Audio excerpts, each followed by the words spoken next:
TCU's found a victory, finally, and now they're trying to end the season on a 2-game winning streak. And the Bearcats desperately need to find theirs before the regular season ends.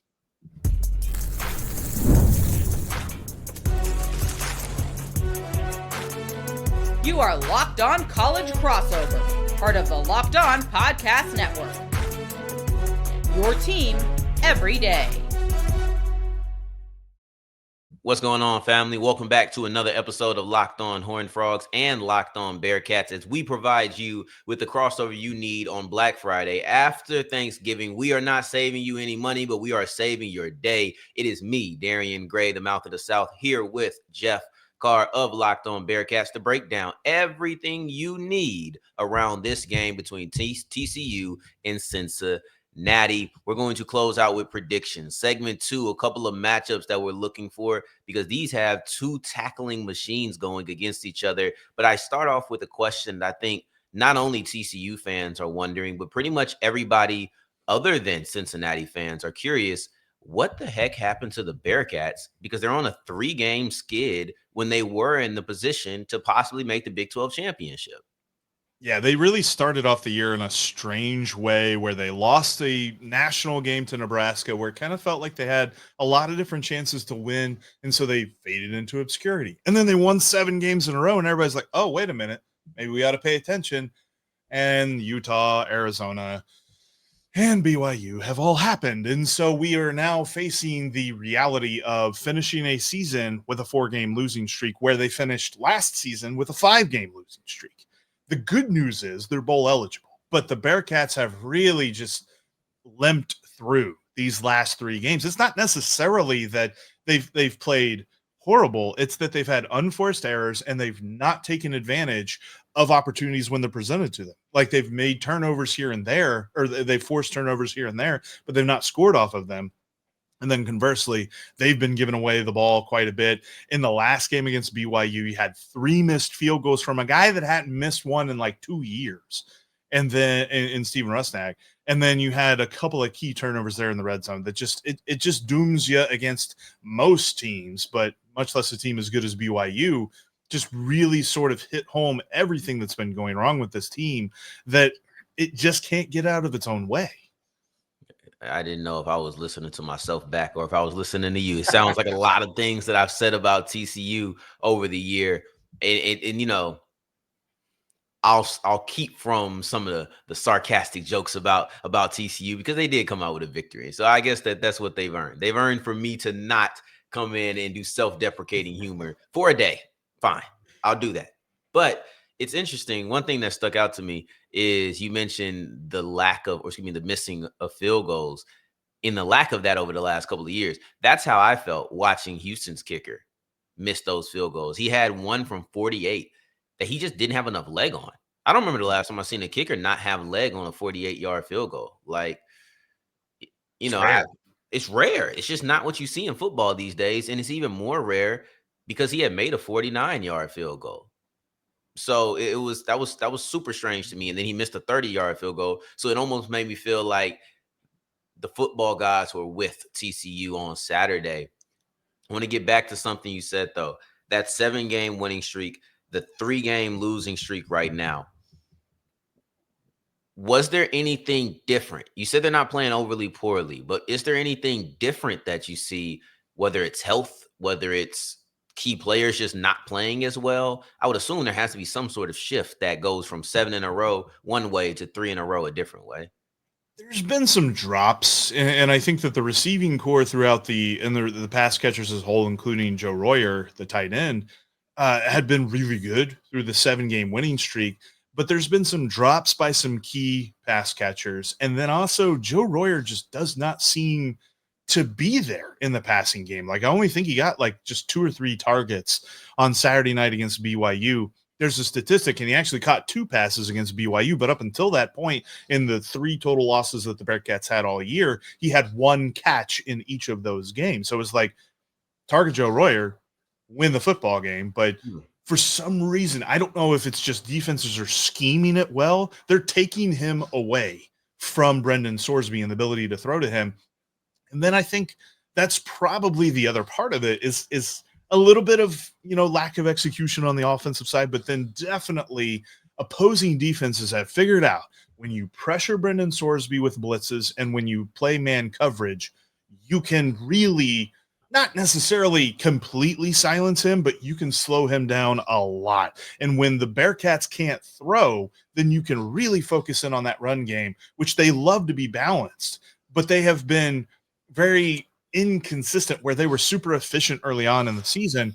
That efficiency has sort of disappeared here recently. They had a couple of home run carries from Tawi Walker and some nice plays. Evan Pryor returned last week against BYU and made some nice plays, but ultimately, if they aren't getting the 30, 40, 50-yard carry, that running game is getting 2, 3 yards at most on a consistent basis, and they're playing from behind the sticks.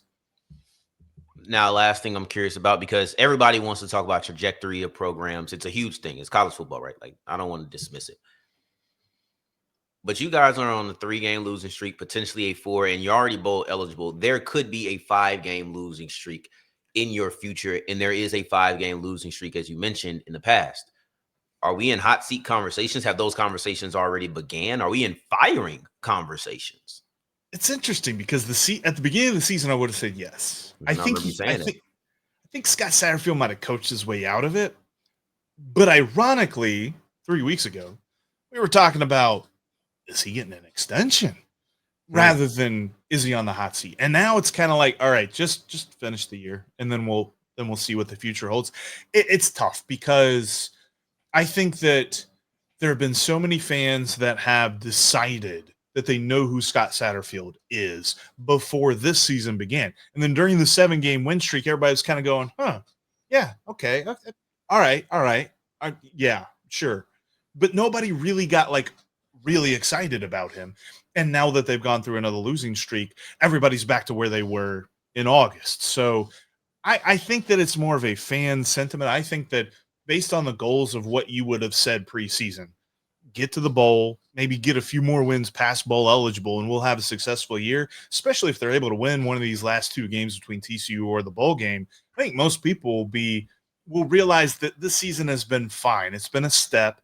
It wasn't the leap that we thought was going to happen, but it's been a step in the right direction where these first couple of years of Scott Satterfield's tenure, they were pretty stagnant, if not falling back a little bit. So I think that ultimately the job is all right if he doesn't lose the next 2. Even if he does lose the next 2, I think the job's all right for him for another year. But certainly you want to go out with a little bit more momentum than you're seeing right now. Coaching your way out of the hot seat and then back onto the hot seat in the matter of a single season would be insane, by the way. That impressive. That's for sure. It's extremely impressive. Some way. But you said something I thought was interesting, where if you reflect back to where Cincinnati was before the season and told fans you would get this type of year, they would be satisfied. I'm a big proponent of expectations changing as seasons go on. That's fair. Is that fair to fans? So, okay, coming in, you get bowl eligible, maybe get a game or 2 above bowl eligible, and you're happy. But then you go on a 7-game winning streak. I think it's fair to say expectations change. I think it's fair to say that what I thought was acceptable at the beginning of the year probably, first off, wouldn't have looked like this, right? Like, he wouldn't have looked like lose a game, win 7 in a row, lose, let's say 4. Let's say you close out on a 4-game losing streak on the regular season. I think it's fair to still be critical from a fan standpoint. They don't make no decisions. I always say that. I don't make a decision. Fans don't make a decision. But we do have the ability to talk about it in the sense of what we think should happen if we were in those chairs. I think it's kind of fair for fans to be upset again, despite the final record looking similar, if not exceeding what preseason expectations were. I would definitely agree with you. And I think that the reason that my thought process went that way is because I'm a Cincinnati sports fan and I know how these things go. And like Bengals, Reds, even FC Cincinnati. FC Cincinnati was in the semifinal of the MLS against Miami and just got boat raced on Sunday night. It's been a rough weekend, man. I'm going to tell you that. But I feel like it's something that's been ingrained in us where it's just like, there's a way that I can feel good about this. And so I'm going to look for that. But I'm with you. If anybody is not doing that, if there's somebody that's like on the thought process of like, no, I'm not that happy about this, I don't begrudge that at all. No, 1,000%. Let's get into a little bit of the matchups because TCU, they were feeling exactly like you were feeling just a week ago, and some of them are still feeling that way. Let's get into the matchups and how TCU can kind of dispel some of the negativity from the fan base that they have honestly earned, if we're going to be honest. But if they can dispel some of that as we continue with this Locked On crossover. Today's episode is brought to you by Omaha. I don't know how to work this camera. Obviously, I don't, but we're going to keep rolling because Omaha, we believe in audibles and never audible on Omaha Steaks. The holidays always feel a little easier when you know the perfect gift. I've been doing Omaha since 2023, maybe 2022, and Omaha Steaks make it all too simple. So whether you're treating yourself or maybe you're sending something memorable to a family member, Omaha Steaks delivers handcrafted perfection right to their door. I've given Omaha Steaks before to someone whose birthday was in January. And they say, hey, thank you for the Christmas and birthday gift. I didn't even need to come back, but I'm a good guy. So, of course, I came back with another gift. Save big on unforgettable gifts with Omaha Steaks. Visit omahasteaks.com for 50% off site-wide and an extra 20% off of select favorites during their cyber sale. And for an additional $35 off, use the promo code college at checkout. That's a lot of money we saving. That's omahasteaks.com, promo code college. Terms apply. See site for details. Now you're really supposed to see Jeff and I. I don't know what those technical difficulties were, Jeff, but I promise when you do yours, I will find a better way to get that done. As a matter of fact, I think I'm going to practice in a second. I know what I'm going to do. Audible, but you know what? That's how we do, okay? Look, we just keep it running. We keep it running, all right? I'm too young to not know technology, but you know what? I haven't changed yet. New Year's resolutions are on the way. Cincinnati, TCU, two teams not feeling great about their program. I think that a win from TCU could really, especially if it's a comfortable win, especially if it's an impressive win, that could change how fans look at the Horned Frogs. And one of the matchups that I'm looking for to really change that is the ability to get pressure. You talked about people knowing if you get pressure on Sorsby, things change. But you haven't allowed a lot of sacks.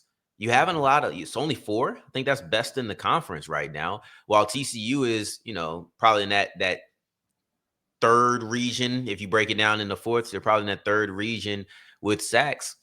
If you can heat up Sorsby, if TCU can heat up Sorsby, I think it'll be pivotal in taking them to a victory. Yeah, the pressure that has been posed from both from all three of Utah, Arizona, BYU hasn't necessarily come through in the sack category. It's been more so in forcing him out of his progressions because he is a progression guy. He will go 1, 2, 3, 4, 5 if you let him. And he has had moments like that this year where you can watch him. You can watch him go through the field. He's a very smart quarterback, understands the plays and the routes and all that other stuff like intuitively, but to a point that if you flush him out of his thought process, then he starts to make some rough decisions. He's made 2 throws, one each of these last 2 games, to Cyrus Allen, where there was a guy that was covering him over the top, and there was a guy that was covering him underneath, and there was absolutely no way you were completing that pass. But you could tell that it was because he felt the pressure closing in a little bit. And so he rushed to throw, pick both times. And he's been a guy that earlier on was completely not unfazable, but efficient as heck, lack of a better term, because he was really good at limiting the turnover-worthy throws. And here lately, he has not been that guy. And I think that's been the idea, is get guys close enough to let him feel the walls coming in and not necessarily breaking the dam, as it were. But you've got guys right there. There's been blocks at the line of scrimmage. Utah did a really good job of that with their defensive line. And then BYU was just able to make sure that guys were in the right place at the right time, coverage-wise, where you didn't get yak if guys got catches at all, and then they were able to force turnovers when they needed to. Now that's important. I think a lot of times we only look at sacks because, especially if you don't have like a PFF or something, it can be hard to even find the pressure numbers for college. I think they're a little bit more available in the NFL. I feel like they're a little bit more talked about in the NFL. I agree. But if you're talking about college, it's typically hard to see the pressures. But pressures matter when they force bad plays. So I'll be interested. I'll be watching Devin Deal, right? Like in general, I'm looking at the pass rush, but Devin Deal is a player who he's number 11. He moves around the football field. He's very impactful at rushing the passer. I think that Caleb Elarms or is another guy who's extremely. He doesn't rush the passer all the time. He only had 3 pass rush snaps last game. He's an off-ball backer, but he's a tackling machine. And when he does rush the passer, he's typically pretty effective, which brings me to my second one before I get to, matchups that you're looking forward to. But Caleb Elarms or versus Jake Golday. Elarms or and Jacob Rodriguez are the only 3 linebackers in the Big 12 that have 100 tackles. Now, obviously, Elarms or he's been I think he's had 315 tackle games. So he's a tackling machine. But these 2 games or these 2 players against each other in this game are going to be something that I watch just because it may not sway how the game goes. It may not be the deciding factor. They're off-ball linebackers. A lot of times those aren't the most impactful players on the field, but they may be the most visible. And they may tell you how the game is going. If Elarms or is getting sacks or getting tackles for a loss or getting 1-yard stops, then TCU's defense is probably doing pretty well. If Golday is doing that, Cincinnati's defense is probably doing pretty well. So as opposed to a 7-yard down the field tackle, I think it may tell you a lot, but I believe we see a lot from these 2 players. Yeah, I thought it was interesting when you were talking about Devin Deal and him being number 11, kind of keeping an eye on him. Jake Golday, number 11. So you watch number 11 on both sides of the defense. It's going to be a lot of fun. And honestly, Joe Royer on offense when it comes to the Bearcats, number 11 as well. Something about the number 11. Everybody wears that number. I love it. But Jake Golday is going to be a NFL stud. Dude is huge. Dude can move. He made a lot of great plays this past week against BYU, whether it be tackles in the backfield or there was a specific pass breakup that he had in the red zone where if he'd have tipped it just like a foot this way, it would have been a pick, but it was behind the guy and he wasn't able to get to it. But he's just so disruptive on every play that he is in. He usually plays just about every down, and they can kind of mix it up a little bit. He can be your James Harrison and just rush straight at the quarterback on some plays, and then he can be, your Brian Urlacher. He's hanging out in the back, hanging out in that second level, making sure that nothing is getting past him.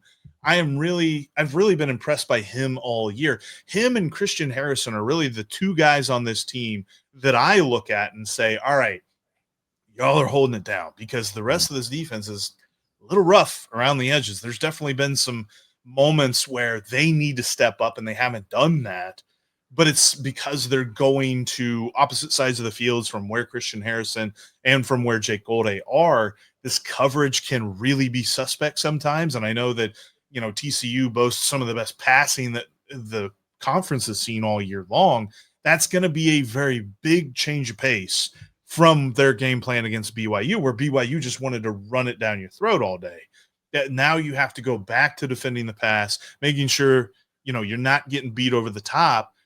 There's been a lot of times this year, man, where coverages have just been pass interference or bust, it feels like. And I cringe to think about some different plays that I can close my eyes and see guys that are just got their head turned from the ball, easy pass interference, and it was like 3rd and 15. Here we go. It's over. Here we go. I've seen this story before. All right, Jeff. I've done a lot of yapping. I've done a lot of questioning. Do you have any matchups that you are looking forward to from this game? It's got to be the offensive line. Offensive line has been bludgeoned these last couple of weeks, and they were a squad that looked like the best in the conference, and they kind of got beat up a little bit. There's been some moments in these 3-game losing streaks where it's like, okay, you're not necessarily bad, but you're definitely not as good as we had thought. Mm-hmm. Where the push that they had during that 7-game winning streak had just disappeared, because they were averaging a lot, probably 4 and 5 yards a carry at that point. Now it feels like it's down to 2 and 3 yards a carry. which is not going to get the job done. And then you got to make throws at the right times and stuff like that just to catch up with the sticks. But it all starts up front. It kind of feels like these last 3 losses have been out physical, out physical, out physical. Can they get that back in this game? That's really what I'm looking for the most, because if that works, everything else falls into place. Yeah, that tends to happen with the offensive line. They tend to be the engine, the underrated engine of the team. Really, I remember I was sitting down. This was in my Locked On HBCU time. I was sitting down with the North Carolina Central head coach, and I spoke about how the running back was the engine. And he stopped me quick to correct me in the sense of, nah, those guys up front are our engine. And the truth is, if your running back is your engine, most times your offensive line is the true engine. Sometimes it's not as accurate with the offensive line. I mean, who am I talking to? Talking to a guy who follows the Bengals. Of course, you know that a passing attack doesn't mean your offensive line.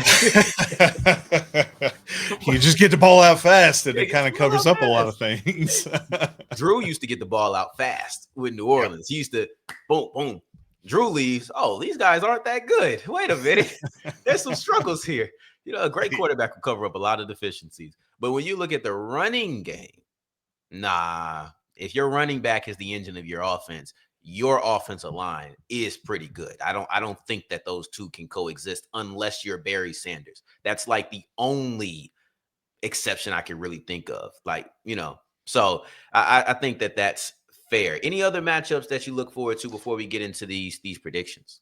The last one, and this is a singular player one, but it's got to be, I mentioned him already, it's got to be Joe Royer. Like, dude's got to get going. And I don't know if it's a him thing. I don't know if it's a Sorsby thing. I don't know if there's a disconnect in their like on-field chemistry, but they've got to repair that, because these last 3 weeks it's been gone. And I tried to watch him at different points at the senior day game last week and just see, like, is he being covered? What is it? And it certainly seems as though most teams are committing either a linebacker and a safety or a corner and a linebacker or something like that, just making sure that they've got eyes on number 11, making sure he doesn't beat them and forcing anybody else to do it. And nobody else has stepped up. So Joe Royer's got to get back to doing what he's done, because he was a guy that was on a very high, very, rising trajectory when it comes to getting into the draft and getting some eyes on him and stuff. I don't know if that got into his head or what, but it just doesn't seem like he's been playing his game these last 3 weeks. Well, they had a pretty good tight end at Houston, and they didn't do much. So fingers crossed that both teams' trends continue. I know you probably wish that it's the other way, but I will have my fingers crossed that it goes in advantage of TCU. I promised I would have better technological skills. So let's see if that's true as we push forward and get into our predictions in this Locked On crossover between the Bearcats and the Horned Frogs. When it comes to Saturday's game, 3:30 p.m. Eastern time, and it's a nice little time for both teams, FanDuel is going to be the place to go. And whether you're looking at all of the games on the slate, because FanDuel's got every single college football game out there, maybe you're looking at some college basketball, FanDuel has you covered. And for this game specifically, TCU's favored right now, 4.5 they're laying against the Bearcats on Saturday afternoon. Over under at 58.5. Bearcats just got playing an under game. And I kind of feel like it's all because it was about the run game for BYU. The fact that TCU going to throw the ball, UC wants to throw the ball, there's going to be an over hit in this one. I feel good about saying that. Over 58.5 over on FanDuel. Odds on that -110. That's the big right now. And check out FanDuel. And if you're a new user, place a $5 wager. And you get $300 if your $5 wager wins. No odds are that good, no matter what you do. So find yourself a good bet and place that $5 wager for your first win and see that bankroll increase. Download FanDuel today. We have a much better. Wow, we've changed. I don't know. We flipped script. There we go. There you go. I was just about to come on here and brag about my technological advances that I made in the course of 10 minutes. And then that happens. Anyway, it's okay because we're still here. You still hear the audio. You still see us. This is a game that I think TCU is going to pull out. I do. And I probably wouldn't have felt that way a month ago. This was the toughest stretch. This is still, in my opinion, the toughest stretch on TCU's schedule. You play Iowa State, you lose that game because that's a team that is a little bit more talented than you think. And I also think TCU shot themselves in the foot in that game. Then you play BYU, and that's BYU. I think that speaks for itself. You beat Houston, so that's a good win, and that was a solid victory. And now you play Cincinnati, who kind of similar to Iowa State. It's a beginning and ending, a team that has tapered off from what they once were, but you still feel like they're dangerous. I still think that TCU pulls this game out by, I'm going to say 7. I'm going to say a touchdown. And I'm going to say it involves Cincinnati trying to play catch up towards the end. So they'll have a decent lead, and then Cincinnati may put a touchdown, maybe even 10 points. I think 10 points is a little dramatic for my point spread, but they may put a touchdown on the board that gets you within 7 points, and then TCU closes it out on defense. If you're looking at a closer on this team, it's the defense. The offense hasn't really done a great job at that. I thought they did better last week where they really dripped the clock. But as far as finishing and closing out games, I feel like the defense has been the side of the team that has done that the best. So my prediction is kind of similar to Baylor, if you're a Horned Frogs fan, where Baylor started making a surge late, but it ended up being too late, too little, too late, and you had a big play by the defense that closed it out. I'm not going to say it happens exactly like that, but it does happen similar in a TCU victory. I would really like to disagree with you, but I had to weave a pretzel as to why I actually agree with you, because I think that the Bearcats lost this game last week. I thought that if they beat BYU, they would build the momentum they need to go on the road in TCU and win. I just don't buy it. Like, I would love to say that I am wrong, but there's a very specific stat that I've not used yet that has me wondering a little bit. In the Scott Satterfield era, the Bearcats are 1-10 in the month of November. Oh, and I would love to say that means that they're due, but not on the road. Like, I thought that if they were going to stop the skid, it was going to be on Senior Day, but they weren't able to do that, and it's constantly because they get in their own way. And I would love for them to fix all of that, but to say the only reason that I could back that up is hope. So I'm afraid I got to agree with you. I think that TCU wins. I think they cover. I think it's going to be a high-scoring game. It's going to be a fun game. I really want to see this be better than this, but I've got TCU winning 34-27, and I just think that there's enough mistakes by this Bearcats team that hasn't gotten rid of the mistakes yet. And the fact that you ain't got rid of the mistakes now, that makes it seem as though you're just not going to get rid of the mistakes. That's fair. And so can you overcome that? I would have felt better about saying that if it were at home. They're on the road. I think they're going to end up falling in this one, which is going to sting because you're going to go into the bowl game with negative momentum. Whatever that bowl is, it might be the Pop-Tart Bowl. It might be the whatever bowl, the trucker hat bowl, swing line stapler bowl or something. I don't know. I think that ultimately they've just got to figure out what it is that is in their own way. Because right now, I don't say that like I was overly impressed by Bear Bachmeier. And I know that Noah Fafita had a really great PFF grade after his win, after Arizona's win over UC, but I wasn't that impressed with him either. I just think that overall it's been plays that UC just hasn't made. And so until they make those plays, it's hard for me to say that they're going to do anything else. Yeah, that's tough. That's tough. Since we're pulling out stats that we haven't, I'm going to close out with this one as we bump up against the 30-minute mark. They allowed over 200 yards to LJ Martin. Now, does TCU I was impressed by LJ him. Martin? Yeah, no, he's good, huh? That guy, that boy good. Like they said, it coming in America. But look, TCU doesn't have an LJ Martin. They don't.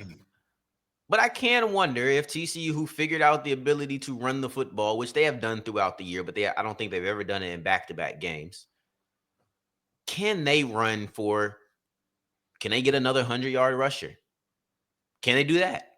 They did it last week, Jeremy Payne. Can they do it again? I think that is the stat. I'm not looking for 200, right? Like if that happens, you get 200, they're going to like double cover. Yeah. You get 200 yards, you might be looking for a new head coach, right? Like it's just embarrassing. And 200 yards back to back, especially to a team in TCU that is at the bottom of the barrel in rushing yards. That's just not a strong suit of theirs.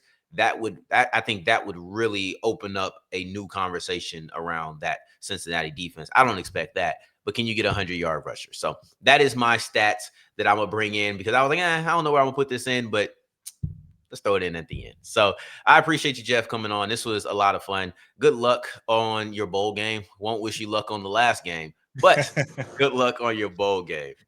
Hey, you as well, Darrion. We'll see you in basketball. Yes.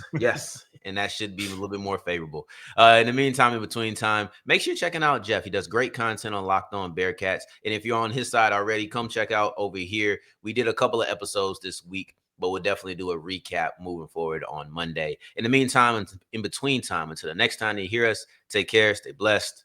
Peace.